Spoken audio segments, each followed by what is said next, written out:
ਅੱਜ ਆਪਾਂ input GST output GST ਦੀ discussion ਕਰਨੀ ਆ ਜੋ ਕਿ ਤੁਹਾਨੂੰ GST ਸੈਟਲਮੈਂਟ 'ਚ ਕੰਮ ਆਊ। ਬਿਨਾ GST ਇਨਪੁਟ GST ਬਿਨਾ ਆਊਟਪੁਟ GST ਨੂੰ ਸਟੱਡੀ ਕੀਤੇ GST ਸੈਟਲਮੈਂਟ ਨਹੀਂ ਕਰ ਸਕਦੇ। +1 BCom ਜਾਂ ਅਦਰ ਜੋ ਵੀ GST ਦੀ ਨੌਲੇਜ ਲੈਣਾ ਚਾਹੁੰਦੇ ਨੇ ਉਹਨਾਂ ਲਈ ਬਹੁਤ ਕੰਮ ਦੀ ਆ।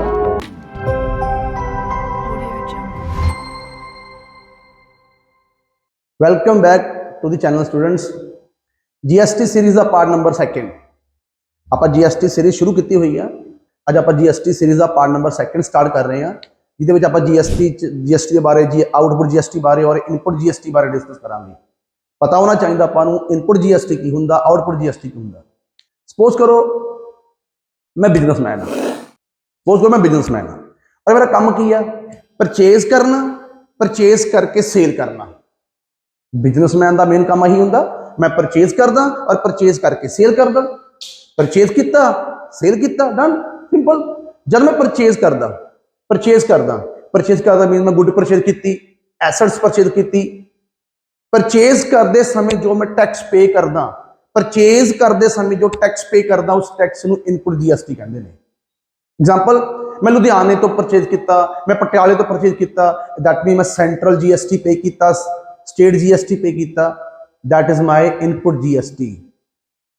और जो वही माल मैं चक के अगे बेच दूंगा, सपोज वही माल चक्या मैं अगे बेचता, तो मैं मेरे क्लाइंट तो कलैक्ट करूंगा GST, मैं मेरे क्लाइंट तो IGST लूंगा, मेरे क्लाइंट तो सेंट्रल स्टेट GST लूंगा। सेल के समय जो GST मैं अपने क्लाइंट तो कलैक्ट करूंगा, output GST। Simple meaning, sale किया, GST कलैक्ट किया from the customer, that is output GST for me. And जो मैं गुड परचेज की और परचेज करते समय मैं GST पे किया, that is input GST। Output GST मेरी एसेट आ, बिकॉज मैं एडवांस विच पे किया। आउटपुट GST मेरा खर्चा, मेरी लाइबिलिटी है जो मैं सेंट्रल गवर्नमेंट पे करना। डन ना। हुण एक एग्जाम्पल होर लैंदे आ। सपोज करो 100 रुपीज़ का मैं माल बेचिया, 100 रुपीज़ के उत्ते सपोज करो मैं 18 रुपीज़ का GST लिया, that is my output GST। वही माल मैं खरीदिया सीगा, उस वक्त मैं GST पे किया होना। सपोज करो मैं जिन्ना भी पे किया होना, सपोज करो मैं 10 रुपये टैक्स पे किया होना, सपोज कर लो, वो मेरा इनपुट GST है। तो आउटपुट GST 18, इनपुट GST 10। तो output GST 18, input GST 10। Input GST जो हैगा वो आउटपुट GST तो सैटअप होगा।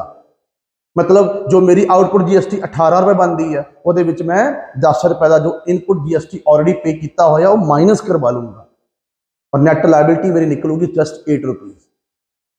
आई थिंक थोड़ा समझ आ गया होगा कि इनपुट GST की होंदा और आउटपुट GST की होंदा। एक लाइन होर सुनो, लास्ट लाइन, कि जो मैं खर्चे करदा, जिन्ने मैं खर्चे करदा, सपोज करो मैं बिल पे किया, सपोज करो मैं कोई CO फीस पे की, खर्चियां उत्ते भी कई बार मैंने टैक्स पे करना पै जांदा। उन्हां खर्चियां उत्ते जो टैक्स पे होया वो भी मेरा इनपुट GST है। तो कंक्लूजन इज दैट जो GST तुसी पे किया इनपुट, जो GST तुसी क्लाइंट तो कलैक्ट किया आउटपुट। नैट लाइबिलिटी किवें निकलूगी, जो गवर्नमेंट पे करनी है, output GST minus input GST। I think समझ आ गया होगा। बाकी GST दी आप थर्ड वीडियो दे विच आपां GST आउटपुट GST इनपुट दी होर डिटेल पढ़ांगे और प्लस वो आपां लाइबिलिटी किवें अपनी फाइंड करनी है आउटपुट GST और इनपुट GST के थ्रू वो भी डिस्कस करांगे। Thank you very much.